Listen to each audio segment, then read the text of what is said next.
Աղթալայի լեռնահարստացման կոմբինատի տնօրենն իր աշխատակցի միջոցով կաշառել է ընկերություն ստուգման եկած տեսուչին Տեպետ գետից վերցրած ջրի նմուշները կեղծելու դիմաց։ Հակակոռուպցիոն կոմիտեն հաղորդում է, որ բնապահպանության և ընդերքի տեսչական մարմնի աշխատակիցը գումար և բենզինի կտրոններ է ստացել, որպեսզի նա գետի տարբեր հատվածներից վերցրած իրական նմուշները փոխի կեղծ նմուշներով։ Տնօրենը տեղեկանալով, որ տեսչական մարմնի աշխատակցի կողմից Դեպետ գետից վերցված ջրի նմուշների հետազոտության արդյունքները խնդիրներ են առաջացնելու ընկերության համար, կազմակերպել է իր աշխատակցի կողմից տեսչական մարմնի գլխավոր տեսուչին կաշառք տալու գործընթացը։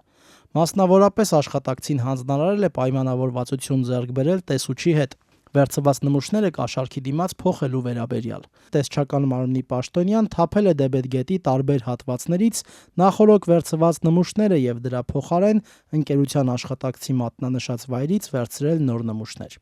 Փոխարինված նմուշների հետազոտության արդյունքում պարզվել է, որ Դեպետ գետի ջուրը միջին որակի է ու այն կարող է օգտագործվել ոռոգման նպատակով, ասված է հակակոռուպցիոնի հաղորդագրության մեջ։ Թե ընկերության տնօրենը, թե կաշառքի համար միջնորդ դարձած աշխատակիցը ու թե Դեպետի աղտոտվածությունն ստուգող բնապահպան տեսուչը մեղադրվում են կաշառք տալու և ստանալու հոդվածներով։ Իրավապահ մարմինը հաղորդում է, որ նրանց վերաբերյալ նախաքննությունն արդեն ավարտվել է ու գործն ուղարկվել է դատարան։ Մեղադրյալներից տեսուչը տնային կալանքի տակ է, մյուսները ազատության մեջ։ Աղթալայի լեռնահարստացման կոմբինատի հեռախոսահամարներով այսօր չպատասխանեցին մեր զանգերին։ Ընկերության արտաքին կապերի բաժնի ղեկավար Գագիկ Շահնազարյանն էլ հրաժարվեց մեկնաբանել իրավիճակը, պատճառաբանելով, թե տեղյակ չէ մեղադրանքներից և անգամ չի կարդացել հակակոռուպցիոնի հաղորդագրությունը։ Բայց վստահ եմ, որ դա այդպես չի։ Կարծում եք, որ չի համապատասխանում այս տեղեկությունը։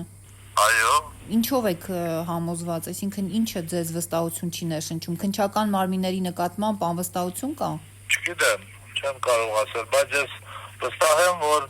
մենք նման խնդիր չունենք։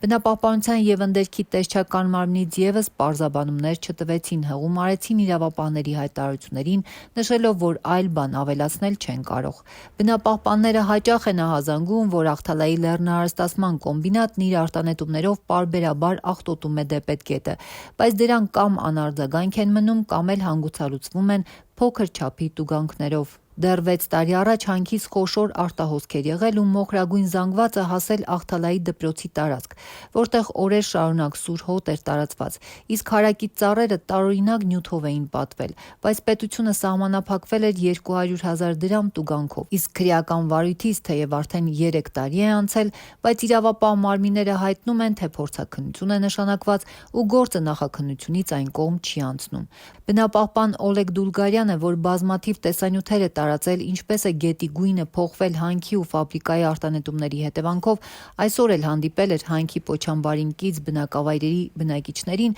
ու լսել նրանց մտահոգությունները, թե ոռոգման սեզոնին դարձյալ կտուժեն հանքարդյունաբերող ընկերության գործունեության հետևանքով։ Ըստ բնապահպանի, կաշառքի գործն ապացուցում է իրենց վաղեմի կասկածները, թե բնությանն ու բնակիչներին հասցված վնասները տարիներ շարունակ կոծկվել են։ Այդ գեղձարարությունը արվել այն նպատակով, որպեսզի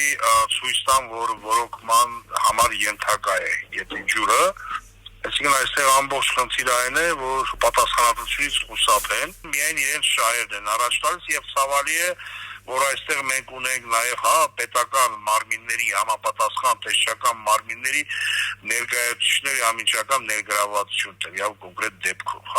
Դուլգարյանի ղեկավարած համայնքային համախմբման և աջակցման կենտրոնն անգամ միջազգային անկախ փորձաքննություն էր պատվիրել չափելու Աղթալայում և հարակից բնակավայրերում հանքարդյունաբերության ազդեցությունը։ Միջազգային փորձագետներն անթույլատրելի չափի վնասակար նյութեր էին հայտնաբերել հողում, ջրում և մարդկանց արյան մեջ։